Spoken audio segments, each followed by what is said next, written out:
Ladies and gentlemen, good evening and welcome. It is a big day in our Heroes of the Storm community. We welcome you all to the Nexus.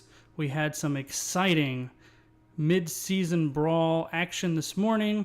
The Echoes of Alterac event has started, but we are saving the best for last as the Nexus Gaming Series Division A West Finals, number 1 seed Team Freelo versus number 2 Blasting Burros, due to start here momentarily.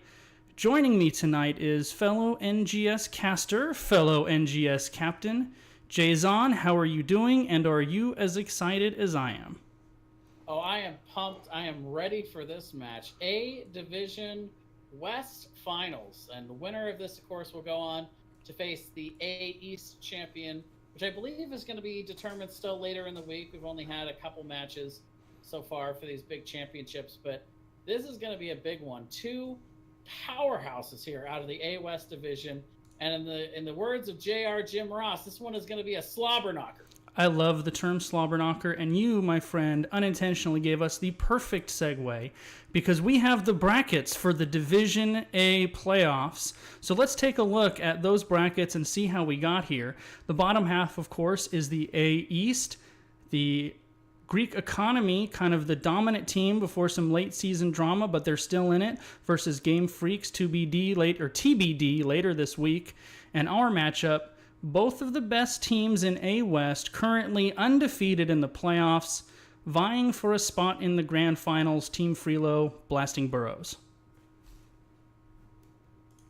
Yeah, and it's too close to call between these two teams. I think that in a lot of the divisions, in a lot of the different playoffs, we've seen some upsets. We've seen some weird roads to get here. But, I think that the two best teams have clearly emerged in this playoff bracket. And I honestly, going into this, have no idea who's going to win. I agree. I've had the chance to watch both of these teams a little more. Blasting Burros, I had the pleasure of co-casting their semifinal game last week. We'll talk about that a little more later. You're more familiar with Team Freelo, I believe, than I am, so this actually works out well. I did reach out to both team captains, so let's take a look at what the team captains had to say about this matchup coming forward. Hollis, keys to this game for Team Freelo: control time, and that is not the time on your watch. That is the assassin player time. Blasting Burros, live or die based on how much time pops off or how well he's contained. We have very similar times to 10, time to 20, game length, team fight damage, merc uptime. Can confirm all of those stats very close. So the games can be decided by who has the better draft. We're so close in all the stats and how we play the games. The teams like similar maps. Don't look ahead to the grand finals. Hollis, echoing very similar to what you said. Michael Ann, Blasting Burros. This match feels like a 50-50. Freelo is a team of extremely talented players. I have a ton of respect for them. They've consistently shown they're the stage above most in Div A. We tend to have more varied performances. When we're on our game, we look unbeatable. When we falter, we look awful. I think Game 1 will show what brand of Blasting Burros we will be bringing and set the tone for the rest of the match. What do you think of that, Jason? I think that overall,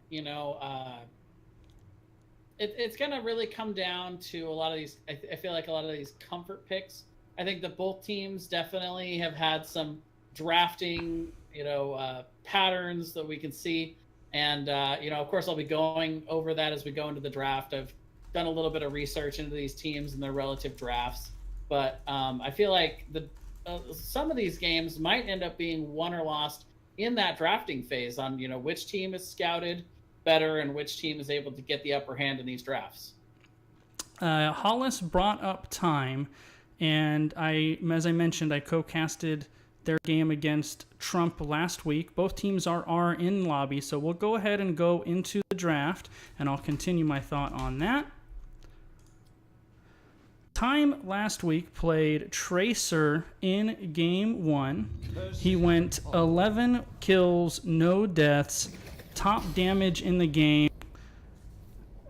Second game, Vala, 7 and 2, top damage in the game. In the first game with Tracer, he was 30,000 hero damage ahead of the second place player in hero damage that game. He was hugely impactful. And that's not just to say it's just time. Of course, his team has figured out how to amplify his skills on the backline assassin. Those guys don't do it alone. But clearly, one of the keys to defeating Burros is going to be not letting time go crazy. Yeah, not only is Time one of the best players in this matchup, but he's also one of the most versatile. Of all the heroes, he has drafted the most different wide variety of hero pool of anybody in this season between these two teams. So a lot of one-offs, the Tracer one-off, Illidan as a one-off this season, Zul'jin, Phoenix, Nova played in a game this season. So he's got a lot of different things that he's played. He's played no hero more than 5 times this season, and that is a rarity in this division. That's true, and my Blizz client just wigged out, so now we can't see the draft screen. Everything prepared so well except for the Blizz client. Okay, it's kicked back in. We should be good now.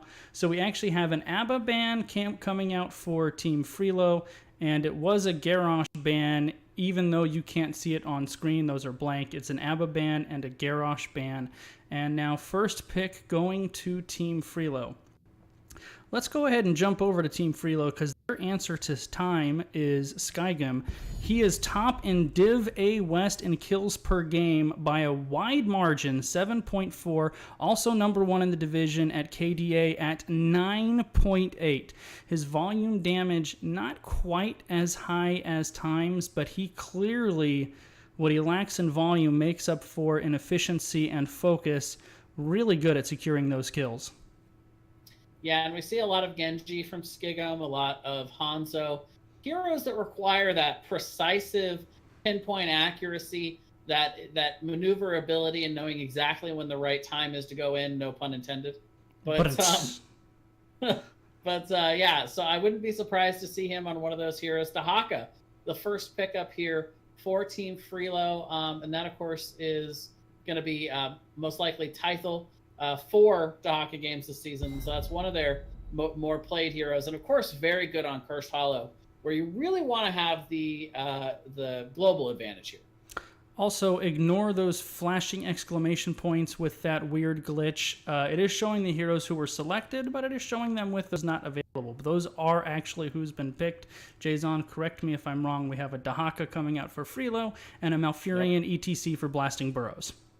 That is correct, and so ETC picked up over on the side of Blasting Burros. Again, not a big shocker there. ETC, a very versatile hero on this map. If it kind of forces the enemy team to have to draft in a certain way around the idea of mosh pit. But if they do that, then you can just go stage dive and get the global value. So I really like that pick coming out. Hollis, of course, very good on the ETC. So being able to steal that away is pretty solid. But that's also a hero that definitely wouldn't be surprised to see Tiddly He on. He's played it quite a few times this season as well. Not as much as Joe, but I think ETC gets more value here. Uther ban coming out for Blasting Burros. You mentioned Hollis. We talked about time. Hollis, if you did looked at any of those all-star ballots or anything, he was consistently at pretty much the top of all of those statistical categories for tanks. He's a big reason why time is allowed to run amok. So definitely a player to keep advantage, to take a view on. Watch him. Watch what he does, allowing time to thrive on that backline. Yeah, and Diablo also, of course, one of Hollis's most played this season. 8 games so far for him on Diablo. Uther banned out here by the members of Blasting Burros, which just taking a look at the healer. Richard Gears played a couple for the side of Freelo. So not surprised to see the Uther ban out here. Of course, really good combo with Genji. And the Tracer is going to be banned out. So they're going to force time to something maybe a little bit less mobile, a little bit less scary than that Tracer that can just dance all over your backline. Yeah, they must have watched that game last week because he was absolutely untouchable that entire game. Jason, why don't you give us a quick draft recap just in case my screen is completely wrong so we can make sure everyone knows what's actually going on.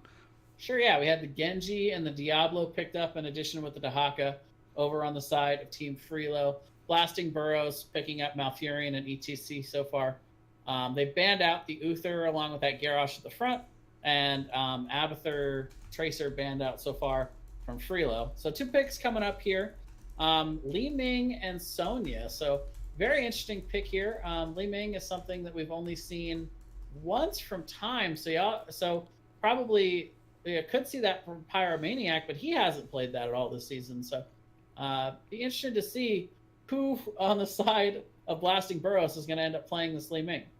You know, something I've been thoroughly impressed with, not just the Div A, but all of the playoff games that I've casted and co-casted, I've done a few of them now, is, you know, you like me, you like to kind of dig into the teams a little bit, like to offer a little insight, and then these teams whip out these heroes they haven't shown all season. It makes us look like we don't know what we're talking about. And I think that's really a positive for these teams, willing to take chances, to whip out pocket strats, not allow the other team to prepare for the playoff matches based on what you've done so far this season.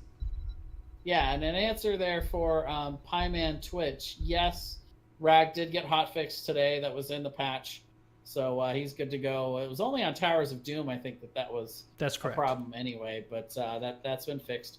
Junkrat and Deckard coming out here for the members of Freelo. So Deckard, newest healer in the game, very interesting mechanics on how his CC has come out, and being able to set up on a point like this tribute, like these tribute points on Cursed Hollow. So if he's able to arrive there early, could give them a nice advantage. And we're going to see Greymane as the final pickup here for the members of Blasting Burros. Yeah, I think what you're going to see out of that Deckard Diablo is stay a while and listen into Apocalypse. It's a really nice kind of a variation of the kind of classic VP APOC, but on a larger scale. You don't really need them to clump up so much. And you're going to use that Junkrat to kind of knock down those health bars and Genji there to finish everybody off. So you have the poke damage, the AoE damage set up, and then you have the Genji to go in there for cleanup duty. Yep. So first impressions of these drafts, what are you thinking there, Jason? It's very interesting. I think that both teams definitely have a lot of poke and stall potential for these tributes, which is something you really want in Cursed Hollow. Good potential boss damage on both sides. Maybe a little bit more an advantage, especially with that Greymane. And it is going to be time on the Greymane and Pyromaniac on the Li Ming. So be interested to see how Pyromaniac does, since we haven't seen that Li Ming at all. Maybe it's something that he's just been saving for this matchup right here. For this one right here. Also worth noting is neither one of these teams has been dominated this season. So for the blue team, we have Team Freelo, Hollis on Diablo, Richard Gere on Deckard Cain, Skigum on Genji, Blackout on Junkrat, and Tythel on the Dahaka. And on the right, the Blasting Burros. You've got Michael Ann on the Sonya, Pyromaniac on the Li Ming, Zhao is going to be playing the Malfurion, Tiddly on ETC, and Time going to be on the Greymane. This is definitely a matchup I think that has been kind of coming if you've watched the Div A West playoffs leading up to this point. Freelo was 9-3 on the season, all wins and draws. Burros 8-4, all wins and draws. The teams played in week 3. Now we're a long way from week 3, but they drew in week 3. Statistically, like Hollis mentioned, these teams are very close. They're number 3 and number 4 in hero damage in A West. They're number 1 and number 2 in quickest to level 10 in A West. So a lot of statistical similarities between the two teams.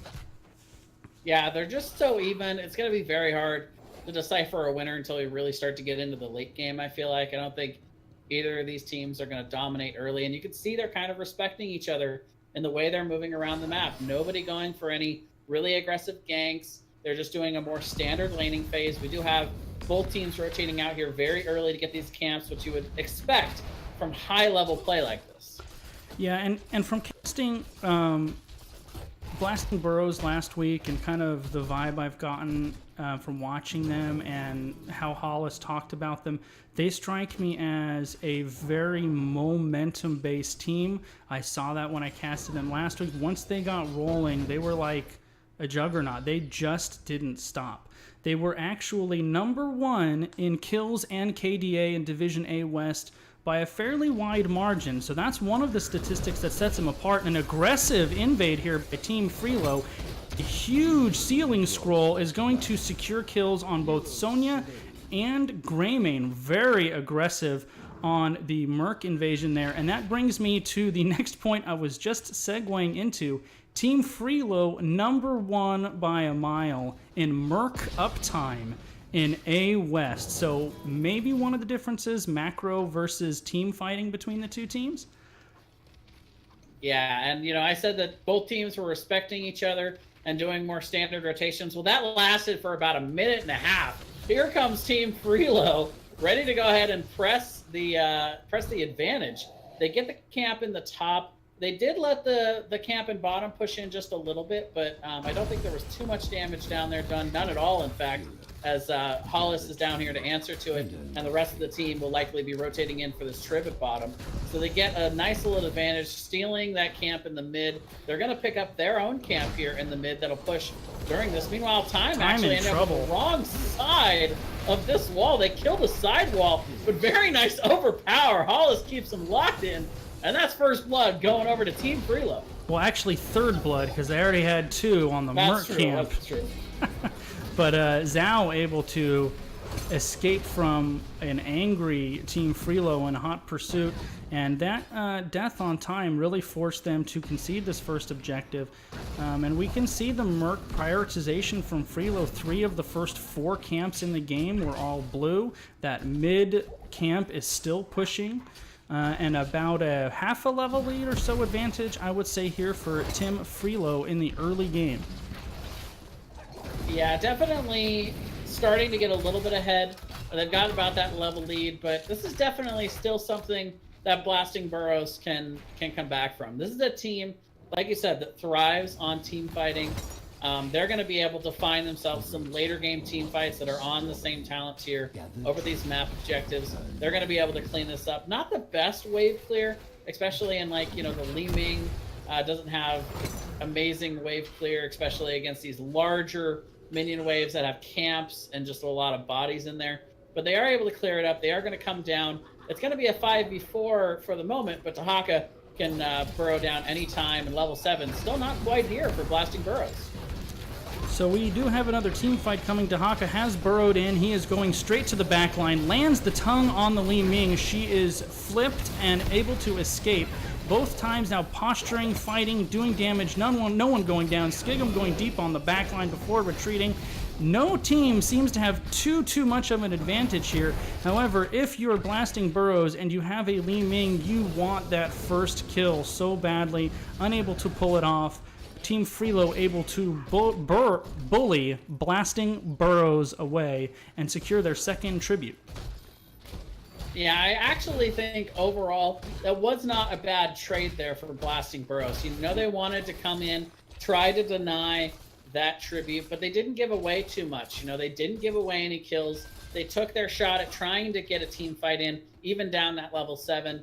But you got to be at least a little bit happy that you didn't walk away with a massacre there. There are so many low members of Blasting Burros. That could have gone very ugly very quickly. I think that's one of the difference, too, between maybe an average team and a good team, or a good team and a very good team, is simply knowing when to cut your losses and walk away, not compounding those errors, just knowing the cooldowns, the health bars, the talent tier, whatever the case is, isn't in our favor, and we're going to live to fight another day and go somewhere else.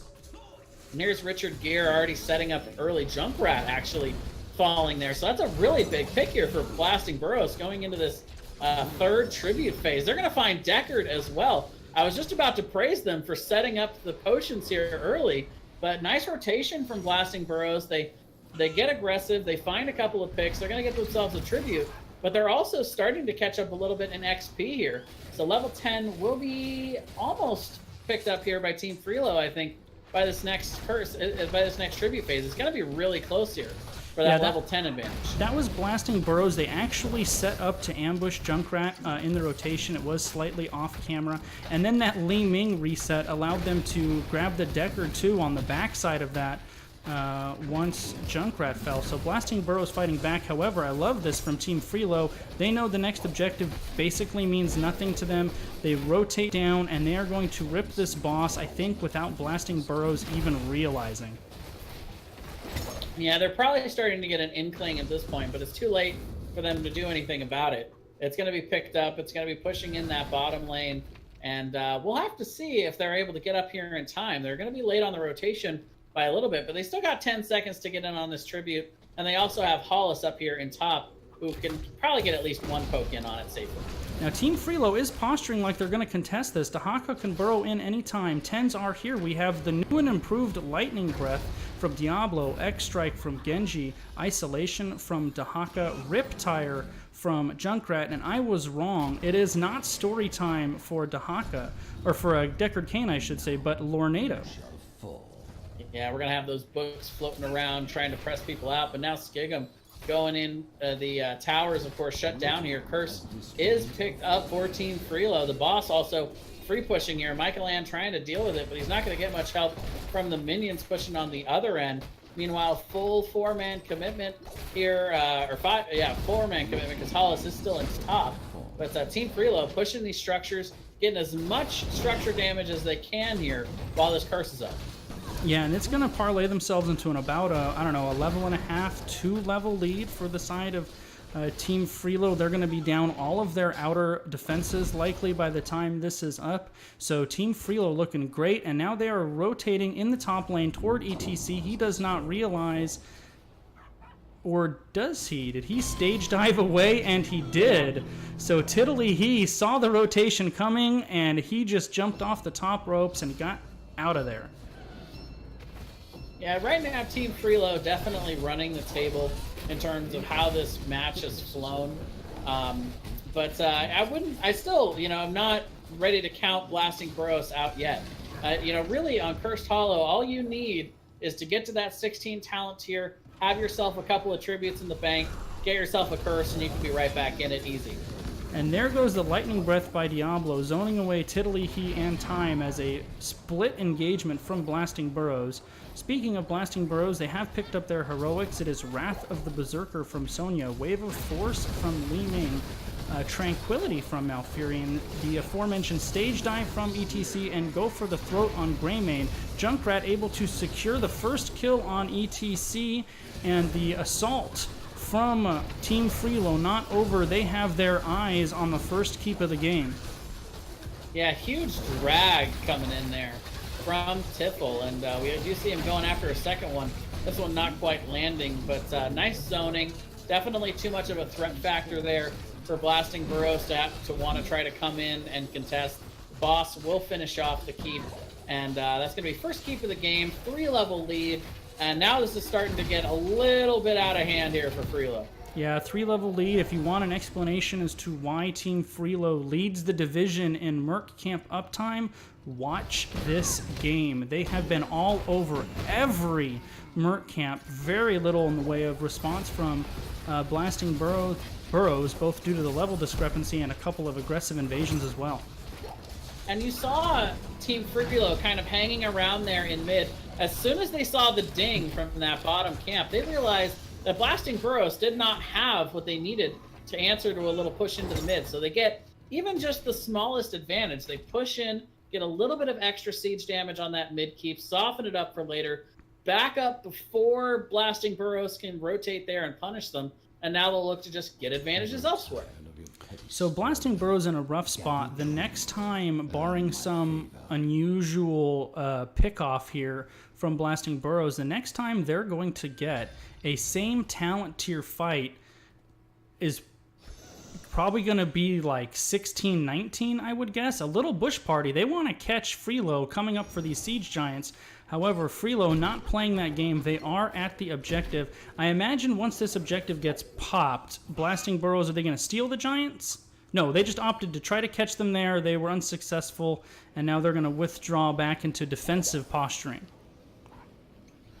Yeah, they're moving to a different bush to try and gank here, but at the end of the day, that we can tell that they're down in the mid, and by now, a team like Team Freelo, they know what's going on here. They know that Blasting Burros is not showing anywhere on the map. There's only one camp, which is barely worth them hanging out in.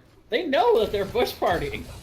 So Greymane gets caught on the tongue, and it absolutely decimated. The stage dive onto the backside gets Lornadoed and concussion mined away. Malfurion and Greymane follow Li Ming, and is Freelo thinking core here, Jason? Because I think that's got to be on their mind. They got to be. 3 members down, another 15 until you've got all 3 members up. You've got this camp in the mid that's going to be giving you a little bit of extra spell armor, and they have pretty solid siege potential as well. The shields are down, and this is looking like the beginning of the end. Yeah, core already down to 70%. All 5 members of Blasting Burros here in an Alamo-style defense. Last-ditch effort. Deckard Cain does go down, as does Blackout. Go for the throat, getting mileage. However, core down to 20%. 15, 10, 5 game. A valiant stand at their core, but not quite enough. Game 1 going to Team Freelo in decisive fashion, a win, 12 minutes and 30 seconds.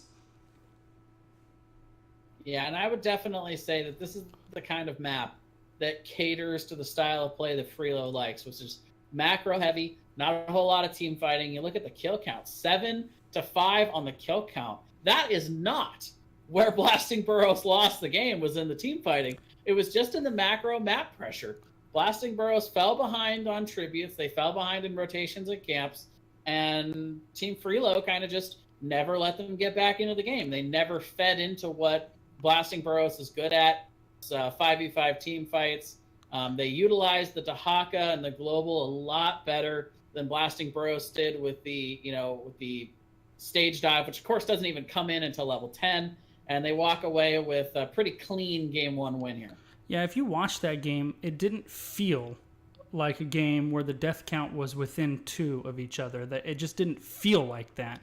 I am going to point out, Hollis mentioned controlling time. He had 2 very uncharacteristic early deaths within the first couple minutes of the game. I'm not maybe quite sure if there was like maybe jitters or just kind of not quite settled in yet, but that was not usually what we see at a time. 3 deaths on the game. What is the chatter like if you're in the calls or you're in voice comms here for Blasting Burros? You know, a lot of teams have adopted this idea of 2 minutes. 2 minutes of trying to review, trying to go over, even if you're salty, even if you're struggling a little bit in terms of getting a little tilted, but then you have to be able to bring it back to calm everything down and get ready for the next set, because this is a best of 3 series, and this is not over yet. Blasting Burros still one of the strongest teams in A West. If they come back and get Freelo to play their game in game 2, we could very easily be seeing a game 3. Yeah, and I have heard from Michael, and they have decided to take first pick, so waiting to hear back from Hollis on a second map pick. I would imagine something macro-intensive with lots of merc camps, right? Yeah, Sky Temple comes to mind. Infernal Shrines, of course, is a pretty macro-heavy map. Towers of Doom can lend itself a little bit more to the team fighting, but also can kind of look towards the the macro game in terms of rotations and global advantages. But really, anything other than Battlefield of Eternity is what I would expect. Or Braxis, because no one likes playing there anyway. True. 2-lane maps, yeah, for sure. Those tend to be a little bit more scrappy, a little bit less about the macro, and a little bit more about who can just dominate in the team fighting. And we were correct. We were going to Volskaya Foundry for game 2. No surprise there. And I agree with what you said 100%. We had, my team had 2 sets this season where the first game we out-macroed them. It was clearly an issue for the other team, and their response was to take us to Battlefield of Eternity, and it's just an entirely different game on those 2-lane maps. So I really like the map selection here coming out from Team Freelo. Yeah, and it's interesting based on how that game went. I almost wonder if Blasting Burros after this match is over will look back and think maybe we should have taken the map pick so we could kind of dictate what the strategy was going to have to be. But at the same time, first pick is a really strong advantage in this game, no matter what map you're on. Well, and that first game, that was actually Blasting Burros' map pick. That was Team Freelo opting for first pick in game 1 as the higher seed. Okay. Well, we'll see what adjustments they can make here. Overall, I think you're right. There were a few mistakes early. You talk about teams, really, really great teams knowing when to walk away. I think that an example of that would have been that early camp invade onto the Bruisers, is when all 5 members have committed to it, as Freelo did there. You kind of just have to walk away, or you're going to suffer major losses, and you're still going to lose the camp anyway. So, a couple of things that they can adjust here and there. But overall, I'm just really looking forward to seeing this game too. And I think for Blasting Burros, it's just really important for them to, not let themselves get tilted, to just continue playing the game at your best level and bringing it to Team Freelo here. All right, who do I need to swap? One person is wrong. I feel like, or is that right? Do I have that right? Teams, oh no. No, that's right. All right. Just a wild cat has appeared.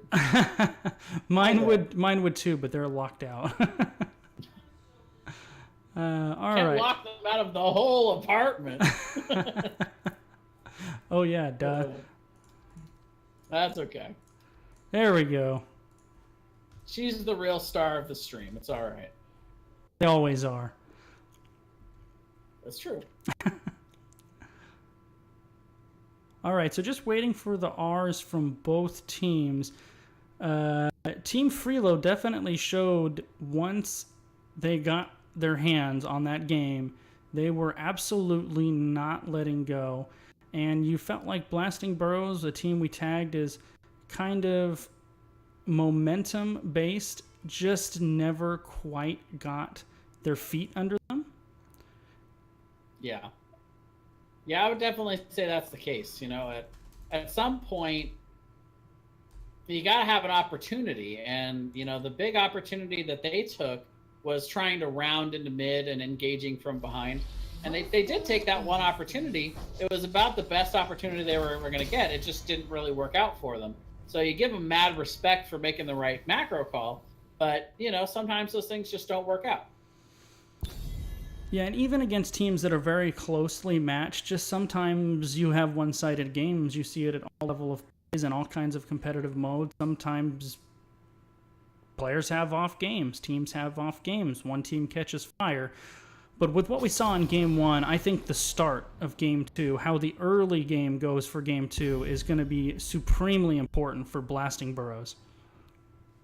Yeah, and the Genji banned out right away. That is Skigum's most played hero this season. Very effective here on Volskaya Foundry. So no surprise there to see the Genji thrown out right away. So now looking at the ban here for Freelo. A lot of great options to throw out the window here. You got Sonya that Michael Ann likes to play quite a lot. You could look at maybe banning the Joe. The Garrosh is something that Tiddly, he hasn't played a whole lot, but he's a big threat on this map. Junkrat, something that Pyromaniac plays a lot, and we saw used very effectively that last game by Freelo, but I'll have to see what they want to prioritize here. Stukov also an option. Well, last game they banned out the Abathur. They banned Abathur on Cursed Hollow. He's solid on Volskaya as well, and if you're going to run time on a hyper carry, I'm sure he would never mind having an Abathur hat, but it's not going to be Abba. Instead, it's going to be the Malfurion. Those roots on the objectives are very powerful. He's probably one of the top 2 or 3 supports in the game right now. They showed they're good on him, so nice solid ban coming out for Team Freelo, and now it is first pick for Blasting Burros, and they go with a gold-plated Garrosh. Yeah, so they are going to go ahead and run the Garrosh here for Tiddly. But by the way, Malfurion, by far Zhao's most played. 16 games this season on Malfurion, where the next highest is Stukov at 3. So I think that's a very solid ban from Freelo, and the Maiev coming out now. And this is going to be Skigum's hero. Now, I kind of like that pick, that early prioritization, because you already see Blasting Burros, trying to target Skigum in particular. So if you can't get his Genji, go ahead and pick up the Maiev early, pick up something that's effective and good against Garrosh, and you could start to really build your comp from there. Yeah, teams that are on point with their execution and focus fire, like Team Freelo clearly is, really excel in a Maiev comp. And going with the ETC into the Warden's Cage is so good. Those two pair together so well. I really like that pick. And an insta-grab of Stukov, Thrall. Thrall is in a great spot right now. I really like him. He can solo if you need him to. He can stay in the 4-man. And then both of those guys really going to be good with the follow-up to the Garrosh toss. Yeah, so I like what you mentioned about Maiev and ETC. Not only with the pairings of the ults at 10, but just the base kits right off the bat. The tether is something that's very easy for ETC to follow up with the slide. It's very easily telegraphed, and you can really take a lot of advantage off of just the base kits early in the game. And dive-heavy heroes, good against Stukov. So it's interesting that Blasting Burros would take Stukov into the Maiev ETC because, basically against Stukov, the one thing you want is to be able to play him against heroes that can't get to the backline. Right. So we'll have to see if that ends up being something that they regret later in this game. Now, we do have a Tassadar ban. Last week, Blasting Burros ran a Tassadar Vala double support comp. Was very effective, so taking that off the board. Tracer ban coming out from Blasting Burros. Now we have two picks here for Team Freelo. What does their hero pool say is going to come up here, Jason? Well, generally, you like big AoE ults that kind of pair with the Maiev and the ETC. So they've already got Skigums. For Tythel, you could go with either the Sonya or the Blaze. You can get your pick of solo laner here early. Dahak is also an option, but I don't think he's as attractive on Volskaya Foundry. It is a 3-lane map, but the rotations are a little bit quicker with the conveyor belts between bottom and mid. And I don't feel like the bushes are placed super well on this map for him either, those steam vents. But you could also look to Blackout's hero, Junkrat, that he played last game. Would be very good. Jaina could pair with this, or Gul'dan that they've played quite a lot this season. I was going to say Jaina's the one that sticks out to me. She goes ETC and Jaina are a beautiful combination. You add Maiev on top of that. Plus you have a Deckard Cain. They showed Lornado last game, but stay a while and listen in the middle of all of those big AoE ults would be huge. And laying it all out there, Blasting Burros turning straight into the team fight. And they're going to go with a Kel'Thuzad Hanzo. I feel like Kel'Thuzad is so feast or famine. When he is going, he is one-shotting, completely obliterating the enemy. With the chains, you can actually hit the chain on the front line and reach the back line by chaining them together. So the range, not as much of an issue. Really curious to see the response to this and how well Blasting Burros executes with the Kel'Thuzad. Yeah, I think this has to be a Blaze just to try to negate some of the Kel'Thuzad blow-up. But Kel'Thuzad, Alarak, Kerrigan, what do all these heroes have in common? It's that when you're good with them, you can dominate games. But if you're anything less than upper echelon on these heroes, you tend to be not effective hardly at all. So, you got to think that this is somebody that's been practicing a lot of Kel'Thuzad, ready to play their trump card for when their backs are against the wall. And here's Blasting Burros busting it out. So they are going to go with Sonya. Also has the Wrath to negate a little bit of that CC, at least some of the CC duration, and continue to be able to survive going into the back line. Still very dive-heavy oriented as well to be able to really enable Jaina and the back line on Blackout on the Jaina here. And we'll see. This is going to be very interesting. Kel'Thuzad is something I have not seen much this season in all of NGS. No, not at all. And, you mentioned the Kerrigan as the similarities. And I like that in that they're very feast or famine. We're going to flip that, though. Kerrigan is early game feast or famine. Kel'Thuzad late game Feast or Famine. If you can finish that quest off early, he can one-shot Deckard, one-shot Jaina.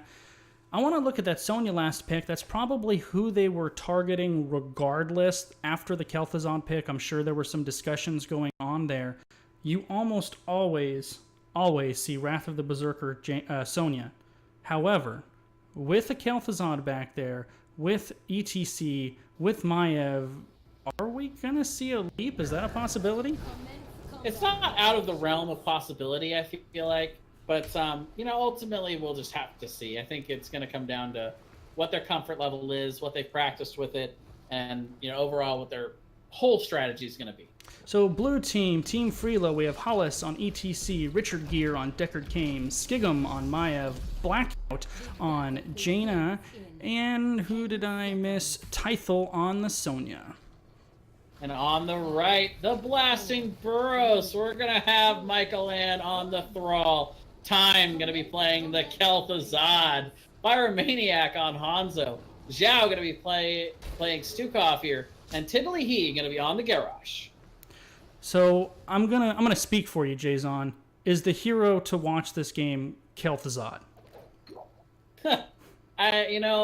Ultimately, I think Maiev might actually be more interesting in terms of who you want to pay attention to really carry here. Kel'Thuzad's more of a late game combo, so he starts kind of slow. You start to kind of not really notice his effect until he really gets stacked up here. So you're going to want to keep an eye on that stack number. And once he reaches the end of that road, then he can really start to affect things in a big, big way. Kel'Thuzad is very much the style of hero that we seem to have pegged for time, which is that, speaking of time, taking a lot of damage from Blackout. That was a max distance chain stun. That was, they couldn't have been another pixel apart for that to hit. But huge. From what we've seen of time, what his teammates say, what his opponents say, that seems like Lazad has time written all over him. Yeah, so right now, it's very smart play overall by Team Freelo. They are not going to let time pick this up for free. And personally, if I'm Team Freelo, I'm looking to try and get as many camps, as much safe soaking as possible, and as little team fighting as possible. And we saw in this last game, they're very good at that kind of macro, big picture kind of style of play, where they're not going to give time these stacks for free. They're going to make him earn it throughout the game. Yeah, that is true. We have seen time unable to stack much so far. That's not because he can't hit those skill shots. Clearly he can. Team Freelo just has given him the opportunity to do so in this laning phase. However, with the objective coming up and Blackout is caught out, she might be in trouble. There's the flip. Q misses. However, the silence is there. The root is there. And Garrosh, with his foam hammer, lands the felling blow on Jaina. First blood this time going to Blasting Burros. Maybe the start that they needed here after that game one. I gotta admit, man, I would buy a foam Gorehowl. There's gotta be such a thing out there on Amazon. The number one reason why I like the Nexomania Garrosh skin instead of the default one, he has that big... Sure. Right, well, he has this big, massive axe that has a name, and you hit people with it and nothing happens. But if I hit like the Lord of Terror with the folding chair, I don't expect it to do much damage, so I'm okay with it. Yeah, there you go. I love it. But we do have the first of these beacon points up, and time just playing in the danger zone right now. Kind of daring them to come in and let him get some chains off here. But we will see Freelo getting onto this point, and for now it's going to stay at contested. Now, Team Freelo showing the macro once again. The Mercs are pushing in the top, not so much for Blasting Burros. Time is in trouble, as is Hanzo. Hanzo able to vault away. Time has no such luxury. However, counter kill going out on Hollis. Thrall and Hanzo both so low. Hanzo gets away with about 40 health. Thrall does not. Tiddly He is able to survive. However, 2 kills to 1 in favor of Team Freelo. Now they will rotate toward the top lane to take care of the pressure there. Yeah, Skigum with some really huge engage potential there on the Maiev, taking advantage of the fact that early game they've definitely had an advantage with the camps getting both of these turrets down. They got the engage, they executed it beautifully, and really it was in baseball we call it a fielder's choice. They could have gone after Hanzo if they wanted, but instead they rotated down and got the other kill instead. So Hanzo got away, but evens it out at 2-2 on the kill count. A little bit of an XP advantage, but most importantly, most of that charge being picked up here for Team Freelo to get this early protector. And I love what Freelo did there. They just left, they picked up the turret, and now they're back with an advantage. ETC is flipped, he is silenced. Tiddly he, though, looking nice and juicy, but he's Garrosh. He's going to be very hard to bring down. Time was able to hit 3, however, just dodges the ETC slide. Tiddly he on the top lane, still low, and Blasting Burros are split in half with Freelo holding formation. However, Schism eats a lot of damage. Time able to finish it off. Actually, it's Thrall, but Garrosh goes down in the top lane, 1 for 1 thus far. However, Team Freelo was able to stay on the objective during that fight and secure the first Triglav protector of this game 2.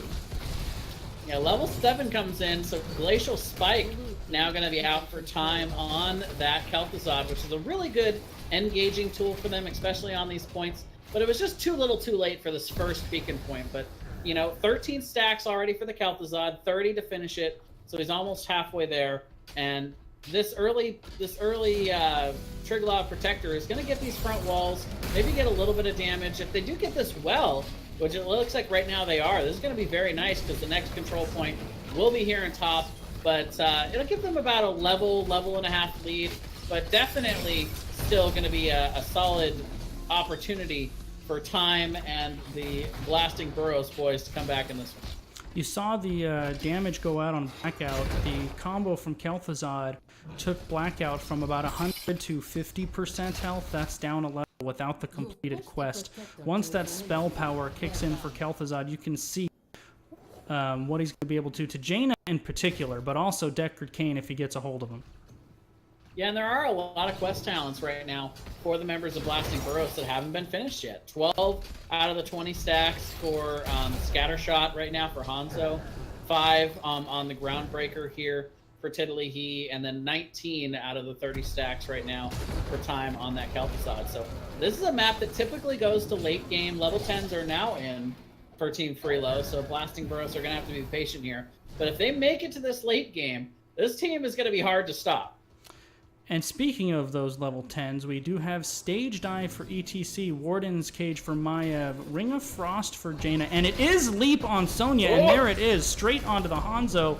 Zhao there to help out his teammate, and Lornado again for Deckard Cain. You almost gotta wonder if that was a snap pick. You know, I would think that it was planned out overall by Team Freelo. He probably wouldn't have snap picked that, but he definitely saw the opportunity there on Hanzo, and he went after it. But yeah, this kind of confirms what their strategy is. Stage dive to the back, dive with the Maiev and the Leap, and try and hit a Ring of Frost to combo with all that CC. Yeah, and I'm not sure what the answer to that is if you're Blasting Burros. Sonya probably okay, but there's the flip, there's the stun.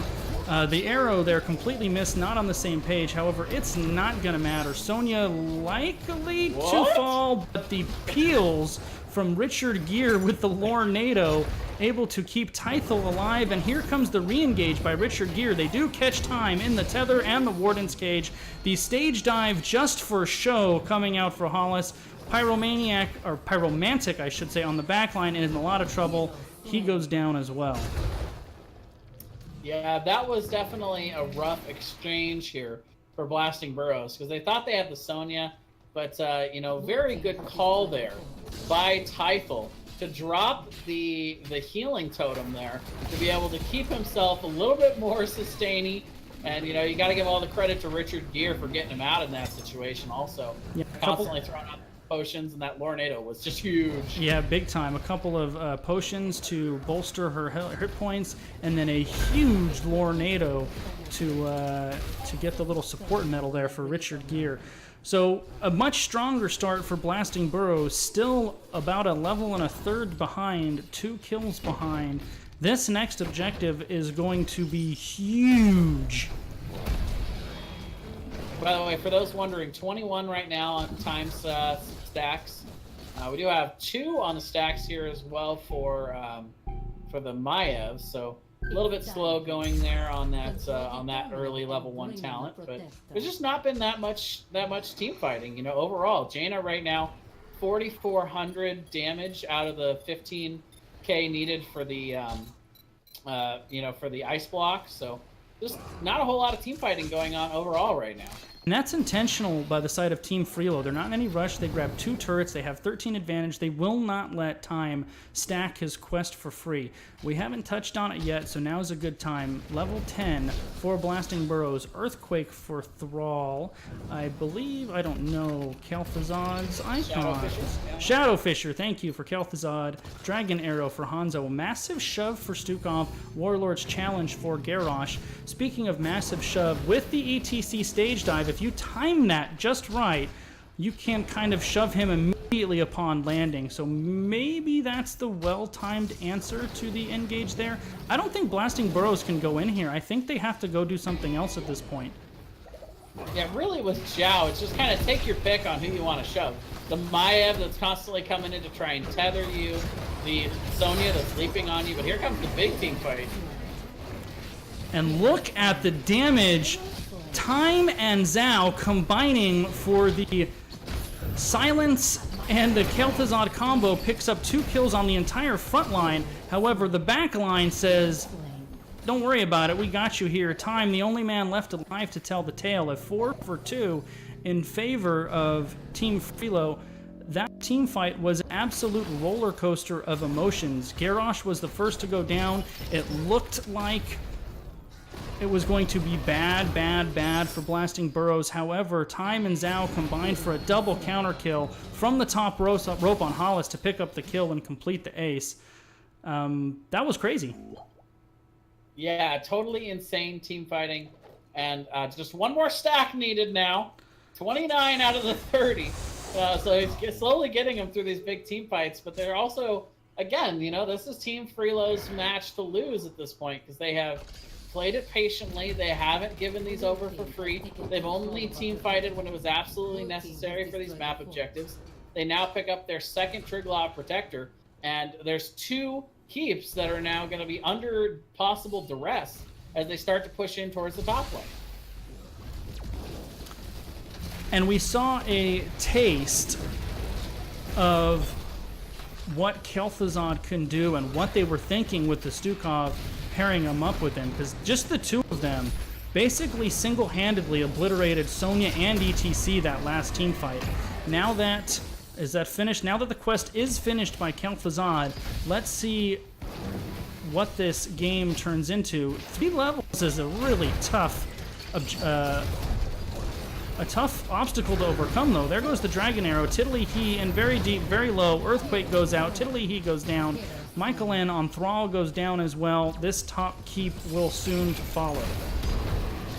Yeah, just had a ton of damage coming out from Time on several occasions here, but really just the members just back up. There's not a lot of finishing power, especially after Thrall dies. And right now, Blackout is doing a great job of controlling the Thrall, keeping him, you know, at low damage, and, you know, Tythel and Hollis on the front line turn around and make sure to CC him and keep him off the back line. And there's just not another good dive hero in the pool here. It's Thrall to get these finishing kills. Otherwise, it's all up to these combos. And you can see it there. Hollis dies, but he almost makes it back to that potion and lives. And furthermore, Hollis wasn't really grossly out of position or anywhere he shouldn't have been. He was just where tanks tend to be, and that was enough. I am surprised that that top keep is still standing. I thought for sure with 2 members down, Freelo would polish that off, but that's a small silver lining for Blasting Burros, and now invading the turrets on the side of Team Freelo, taking advantage of ETC being off the board. Yeah, the more camps that Blasting Burros can get right now, the better. This is one of those maps where you get a lot of extra XP beyond what you would normally get out of these map objectives. But now ETC is up, Stage Dive is available, and Blasting Burros know that their man advantage is over.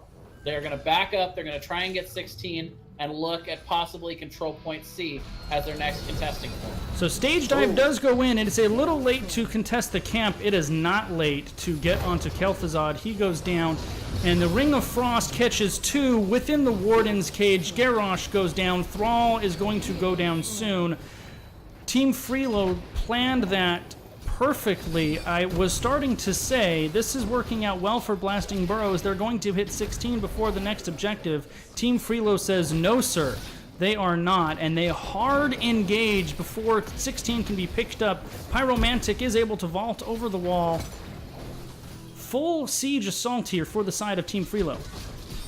Yeah, they get those big 3 kills, and you see them immediately go in for damage. They actually don't get the top keep, which is an interesting call. Instead, they soften up a second keep here in the mid. So again, now level 16 for Blasting Burros.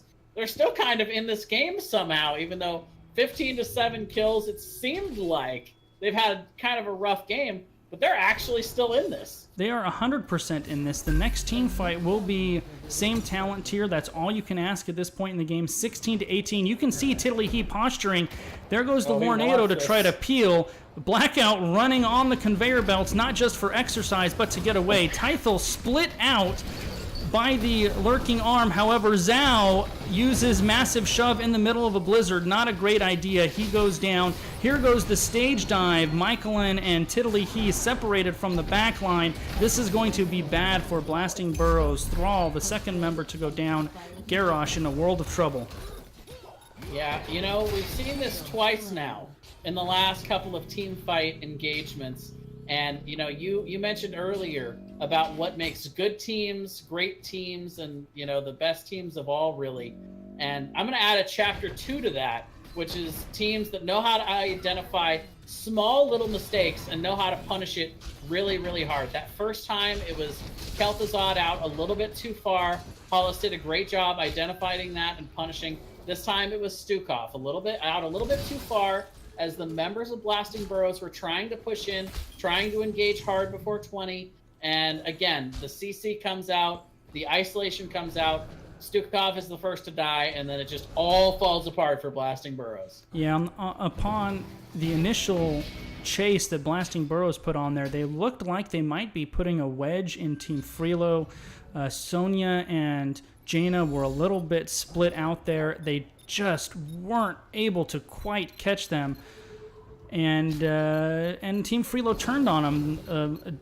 Stukov standing still with the lurking arm. Sonya goes hard in onto time here. There's the stage dive. There's the leap. Team Freelo on the warpath. Time is running for his life. However, Sonya is spinning straight on him. The Ring of Frost Warden's cage does not connect on anyone. It does not matter. This Kel'Thuzad just does not have an answer to leap, to stage dive, to all of the pressure that Team Freelo can put on him, and poor Time has just been running for his life this whole game. Yeah, Kel'Thuzad will come back with that phylactery. He did have that talent available, but now Garrosh is down, and if you thought that they didn't have a whole lot of peel with Garrosh on the front line, which they don't, now they don't even have Garrosh for the next 30 seconds, so this is going to be Triglav. They're going to look to finally confirm some keeps here for Team Freelo, but if they're not careful, this could be the end of the game. Yeah, a kill or two on the side of Blasting Burros could definitely spell defeat. Nice location for the zoning lurking arm by Zhao. However, the Triglav, since that buff when it first came out, is an absolute late-game monster, and it takes no time whatsoever to obliterate that front line. Members of Blasting Burros running for their lives, and the assault on the bottom keep has begun. Yeah, they're chunking it down. This Triglav still with 75% health. And, oh, man, they actually get the isolation onto ETC. The death metal doesn't find anybody. Lornado trying to zone to give them the room. They will get the first keep down, and they still have a really good Punisher. But this is an opportunity here for Blasting Burros with ETC down. Now, that death metal actually did catch Michael Ann on the Thrall. The Lornado actually knocked him out of the death metal. So no dance party. The Dragon Arrow also went down on the backside in pursuit, unable to catch anybody. However, Michael Ann in time on the flank here, trying to catch Richard Gere. These low keeps, though, with a minute 20 Triglov, use the objective to secure all 3 keeps. Richard Gere in trouble. There is Thrall. There is Kel'Thuzad. And it is actually Kel'Thuzad that goes down before Deckard Cain. Deckard Cain surprisingly tanky. Leap goes onto Tiddly. All the health bars are low. Stukov goes down. Garrosh goes down. Deckard Cain goes down. An absolute bloodbath. Michael Ann is going to go down here as well, and I have to imagine that's going to be game. Stage dive to try to catch Pyromantic. Not quite. And he stops, fires, vaults, Blackout will pick up the kill. And the march to victory for Team Freelo in very decisive fashion here in Game 2. Just an incredible couple of games coming out from Team Freelo. You could tell that they came out tonight. They wanted it easily as much, if not more, here than blasting Burros. And the prep was good. The execution was pretty much flawless across the board. GG, well played. Team Freelo, your A West Division champs for Season 5. Heading to the Grand Finals versus the A East champion, which will either be Greek Economy or Heroic. Who is it? Who's the other one?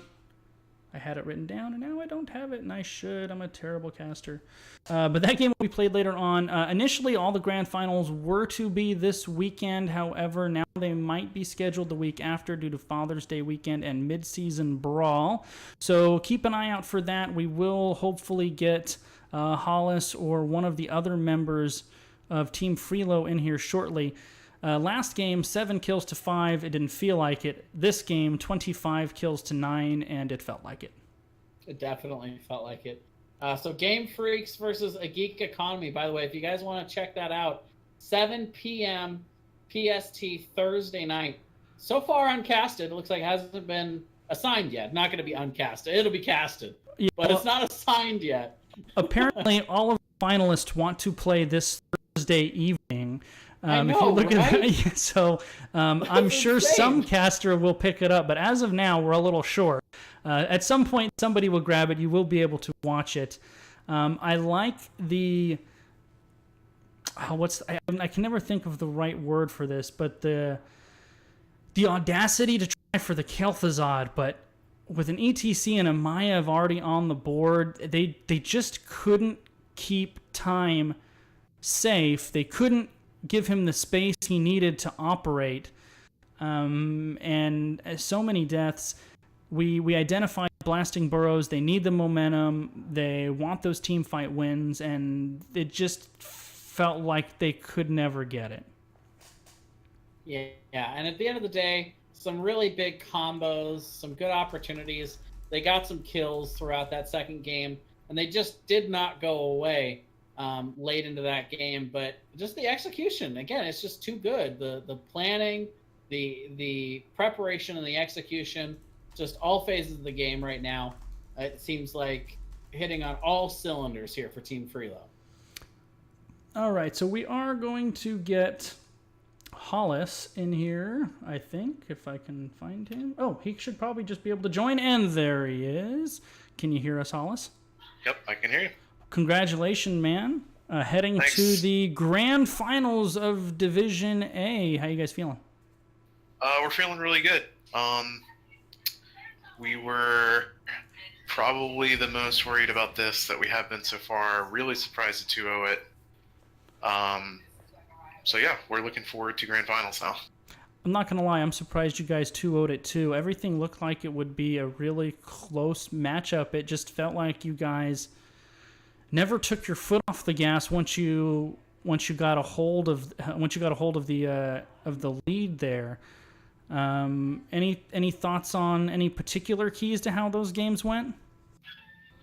I think a lot of it was draft. I think they were trying to do something on Curse. That's not a map they usually pick. Completely threw me off guard when they picked it. I had prepped for like 5 other maps and just didn't even consider that one. And then they just ended up taking a really average comp, but not even like a great one. but I guess we just banned him out of his hyper carries. Like the whole key to the match was like controlling time, because he was the best player in the games, even if it didn't look that way because we won. So I guess we did a really good job of that because he didn't feel super impactful either game. Yeah, in that game 1 in particular, he died like 2 times kind of in the first 3 minutes of the game, which was really unusual. I don't know. I was mentioning to Jason after that, it felt like maybe if there was like team jitters or they just kind of, weren't quite comfortable in the game yet or whatever. He seemed to settle in. But that game, too, picking a Kel'Thuzad into all of the dive you guys had, we were really wondering how that was going to work out. He had his moments in that game, but just it never seemed to be impactful in that how it was going to impact the game other than the occasional individual, kill here or there. Yeah, I mean, he had impact on me on ETC. ETC's not a very good tank into that, but besides that, yeah, I don't know. I don't know if if he was ready for that Kel'Thuzad pick, or if we just banned out enough stuff where he felt like he had to pick it. But yeah, I didn't really love the pick either, and it didn't really work that well. But it can work well if it catches people off guards. I think we've been scrimming a lot of East teams, and there's way too much Kel'Thuzad in the East, so we've kind of gotten some practice against it. Yeah, I really like Kel'Thuzad too in comps that he can feel comfortable back there where he has space to operate, where he's not under pressure. But that game, he was just, even if you guys didn't kill him, he was under constant pressure. And that's very hard to be impactful when you're playing that hero and don't have room to operate. Yeah, I don't know. I don't really love him with the Garrosh either. I don't know. I don't know. I'm not a fan of Kel'Thuzad, period, so I don't know what he's good with. But yeah, I definitely did not feel the impact. So any thoughts on a Greek economy versus, who's the other one, Jason? Because I'm terrible and forgot already. Game Freaks. Game Freaks, there you go. I'm really sad that A-Greeks lost a member and seem to be going through some stuff, because it feels like now if we win, there's kind of an asterisk there. Like, we didn't beat the undefeated A-Greek economy. I'm not sure if that game's even going to happen. I hope it does. If it does, I think Game Freaks might even win. It's going to be pretty close. Yeah, they so did. Honestly, I'm looking probably at playing Game Freaks at this point in time. Now, it did go up on the calendar just today, because when I was at work today great. and I looked, rather than actually working, I looked at the game calendar. It wasn't up there, but it was up there when Jason checked a few minutes ago, one of all of the playoff games that are being played this Thursday evening. So it looks like 7 p.m., so it's the late game. There you go. Okay, so it is going to happen. So it depends on how many subs they had to use, I think. If they are in full force, I know they lost Defender. Yeah. They probably win. But it sounded like they were having some scheduling issues. So if they have 2 subs instead of 1, I think Game Freaks takes it. Yeah, it's really too bad because Greek economy has really been it's been like a clinic to watch how well they've played this season. I mean, you never know. I don't know the details of what went on behind the scenes. It's just not relevant. You never know what's going on back there. It's just, as a fan, it's a little sad to see a team like that is clearly destined to go all the way, kind of lose their form to some whatever happened and stumble down the finish line. But at least they seem to be holding it together to finish the playoff run. Yeah. And I mean, they might surprise us and beat us, but I would have loved to play like the full force undefeated one and then be able to say, look, we beat them. But, not that there was a guarantee we would have. I just think we could have. Any closing thoughts from you, Jason? Yeah, just overall, I felt like you guys really dictated the pace about, both of those games, played your guys' game really well there. Tell me a little bit about your guys' drafting strategy. It seemed like you guys went a little bit more of the macro-heavy game in 1 and a little bit more towards the dive-heavy team fighting in Game 2. Yeah, Game 2 is a lot more what we usually play. We were not expecting Cursed. So that was kind of an off-the-ball draft, but the Volskaya draft was probably put together like 3 or 4 days ago. So that one was one that we've been practicing all week. That's more of the classic Freelo style. Yeah, you guys put the Maiev in there into Game 2. Skig'em with all kinds of good N-gauge setups. that made it really easy for you guys to follow up. Tell me a little bit about Skigum's background and his play in that game number 2. Yeah, so Skigum, I was on 2+2 in NGS Season 1 and 2. Tythel was with us in Season 1, and then he left and Skigum replaced him, and then McNulty moved to the solo lane, and Skigum was the new second carry.